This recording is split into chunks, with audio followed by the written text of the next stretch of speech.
ब्रह्मचर्य धारण करने वाले कोई बादाम हलवा घी इनकी जरूरत ही नहीं भाई, बिल्कुल सच्ची मानिए। जैसे तप्त भूमि में पैर कैसे पड़ता है, ऐसी बिजली रहती है ब्रह्मचारी के शरीर, बिजली। कुछ भी हो कदम वापस नहीं जाएंगे, अब तो हरि की प्राप्ति। तो सेनपुर में देखा आसन लगाए बैठे, काला नाग सांप ऐसे फुसकार रहा है। पूरा दृढ़ निश्चय है कि अगर ये काटने का समय है तो काट लेगा, नहीं काटना तो बिल्कुल नहीं काटेगा, बैठे रहो। निश्चय है कि अगर काटना है काट। सैकड़ों बिच्छू कभी ऐसे डंक नहीं मारा, और अगर काटना हो मारना हो ना तो बढ़िया महल में बैठे हो तो वहां जाके काट लेंगे। हम जो हंसी मजाक में भी कह रहे इसको अच्छे से समझना, कुछ नहीं है, बड़ी दुर्गति है। मान लीजिए इसका अंतिम परिणाम आग में जलना, चाहे जितने चिकने कर लो गाल, चाहे जितने लाल कर लो, मरना है। कल इन लोगों से बता रहे थे, देखो अभी सर्दी नहीं आई, उस श्री जी ने आप सबकी व्यवस्थाएं की। हम अपनी आपको बताते हैं, कभी कभी जब ज्यादा सर्दी होती तो पास के आश्रमों में जाते तो देखते सब अपने अपने कंबल लिए ओढ़े, कोई पूछता भी नहीं था। पता नहीं कंबल उड़ा दे रात में लेके भाग जाए तो ऐसी कांपते हुए शरीर। फिर निश्चय किया ओढ़ना है, हमें आश्चर्य ही नहीं लेना इसका। भगवत कृपा से कभी जुकाम या बुखार भी नहीं आया। भीषण सर्दी है, आपके अंदर सब सामर्थ्य है। किसी की निंदा कर दे तो सनातन कहला लेंगे क्या? हम किसी की हिंसा कर दे तो सनातन ऐसा नहीं है। ऐसा सनातन का स्वरूप नहीं है जैसा अपने लोग मान करके एक दूसरे की खिलाफत, एक दूसरे की हानि पहुंचाना, ये सब हमारा सनातन नहीं है। सनातन ब्रह्म स्वरूप है, जैसे माँ ऐसे सनातन है, सबको अपनी गोद में लेने वाला। शरणागत को दे तजय ही जन ही तन नर पावर पाप में दिन ही लोग बहुत महान फल पाओगे आगे। यही अवस्थाएं हैं, नवयुवक अवस्था। इसी पर विजय प्राप्त करो, नींद आदि पर, भोजन पर, नींद पर। जानबूझकर एक दो दिन भोजन छोड़कर भजन पड़े नहीं रहना। कोई जान न पावे कि आप भोजन नहीं किए। पूरी दिनचर्या त्यों की त्यों होनी चाहिए। परमार्थ के पथिक का जिद्दी स्वभाव, आराम त्यागी स्वभाव। समय बर्बाद मत करो, समय बर्बाद मत।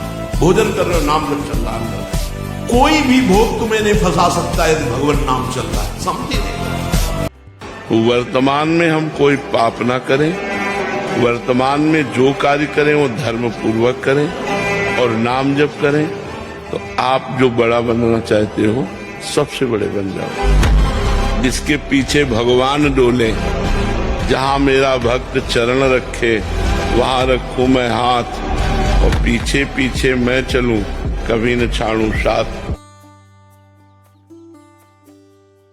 ब्रह्मचर्य नींद को, तमोगुण को नष्ट कर देता है। ब्रह्मचर्य शरीर की पीड़ा को सहने की सामर्थ्य देता है। ब्रह्मचर्य में होश रहता है और जोश रहता है।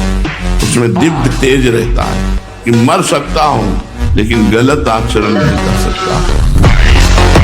मन के कहने में तुम्हें चेक करना है, न्यायाधीश बनना है। ये गलत सिखा रहा है या सही? अगर सही सलाह है तो दस्तखत, अगर गलत सलाह है तो बिल्कुल नहीं। ये हस्त में तुम खोखला कर देता है, हड्डी तक की शक्ति निकाल देता है।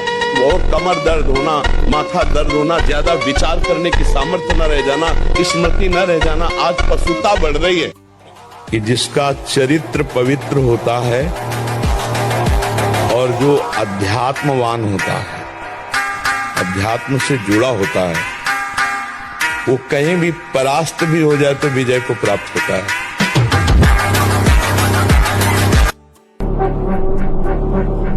इसलिए बहुत सावधान रहिए, अपने कान को संभालिए, जबान को संभालिए, नेत्रों को संभालिए।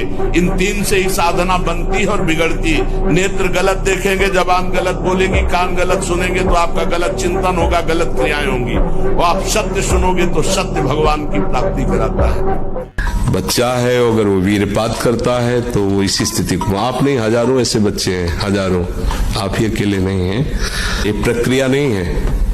गृहस्थी में संतानोत्पत्ति की प्रक्रिया शास्त्र विधान से की गई है, जिससे भगवान की सृष्टि जनक पूजा का हेतु होता है। तो इसका कारण हो गया कि फसल पकी नहीं, आपने नष्ट कर दिया।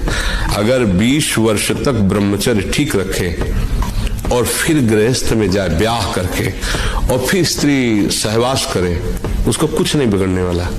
मन को बहुत इसको हठपूर्वक भी नहीं तो कोई छोटा मोटा नहीं, इतना बलवाल है कि ये सब तुम्हारा बंद करवा देगा, पाठ पूजा सत्संग सब बंद करवा देगा। देहाती भाषा में अड़ियल घोड़े को बहुत प्यार दुलार से ऐसा बनाया जाता है कि हमारी एड़ी का इशारा समझ जाए। ऐसे मन को शास्त्र सम्मत अगर ये मांग कर रहा है तो इससे ज्यादा कठोरता भी बर्ताव ना करो, धीरे धीरे आगे चलकर वो निर्मल हो जाएगा। लेकिन शास्त्र विरुद्ध यदि कोई बात कर रहा है तब तो डांट देना, झट बहुत समय नष्ट करवा दिया है मन, अब नहीं। लेकिन यदि सात्विक कोई बात शास्त्र सम्मत कह रहा है तो अगर 100 बार पटक किसी पहलवान ने लगा दी तो कुश्ती लड़ना थोड़ी छोड़ दिया जाता है। गुरु की शरण में होकर के दांव सीखा जाता है। 100 बार तो तुमने गिराया, अब थोड़ा दूध पिएंगे और दंड बैठक और बढ़ाएंगे और गुरु की शरण में होकर वो हाथ सीखेंगे जिससे पटकेंगे। ऐसे ही अभी मन पटक रहा है, मन ही तो पटक रहा है। मना कष्टानि इंद्रियाणि प्रकृति स्थानि कर सती। अब तुम अगर हमारी दांव सीख जाओ तो अभी बचना शुरू हो जाएगा। जिस दांव से दुश्मन को पछाड़ा जाता है, गुरु से युक्ति मिलती है, युक्ति से मुक्ति मिलती है। कौन सा आसन करने से ब्रह्मचर्य ऊर्ध्वगामी होगा? अब जैसे अवस्था आपका ही प्रश्न है। अब ये नए साधकों के लिए होता है, आपके लिए तो मुझे लगता है कि इस विषय में अब चिंतन ही छोड़ देना चाहिए। क्योंकि नए साधक, अब जैसे ऊर्ध्वगामी के लिए सिद्धासन अत्यंत आवश्यक है। अब सिद्धासन के लिए महाराज का शरीर काम नहीं करेगा। अब सिद्धासन जो बाई एड़ी है वो गुदा और मोत्येंद्री दोनों के बीच के स्थान में ठीक एड़ी ऐसे लगी हुई है, और जो दाहिनी पैर की एड़ी है वो ठीक मोत्रेंद्री के ऊपर लगी होती है, ऐसे लगी होती है, और ठीक ऐसे बैठा जाता है। हनुमान जी को कोई परास्त क्यों नहीं कर पाता था? 2 कारण थे। चरित्र पवित्र, पहला चरित्र पवित्र, और दूसरा हृदय में भगवान का निरंतर स्मरण। प्रविष्ट नगर की जय सब राजा हृदय राख, ये विजय का कारण था। आप कुछ समय तक व्यवहार करके देखिए ब्रह्मचर्य का, ये आपको खुद पता चलेगा कि कितना आनंद प्रदान करता है ब्रह्मचर्य। ब्रह्मचारी को विषय भोग जहर है ऐसा मानना चाहिए। जैसे कितनी भी सुंदर खीर हो, वो कोई हमारे कान में आकर विश्वसनीय कह दे इसमें जहर पड़ा है, हम बिल्कुल नहीं खाएंगे। हमारे शास्त्र कह रहे हैं, महर्षि जन कह रहे हैं कि ये विषय भोग जहर है, महान विषय, ये पूरे जीवन को नष्ट कर देता है।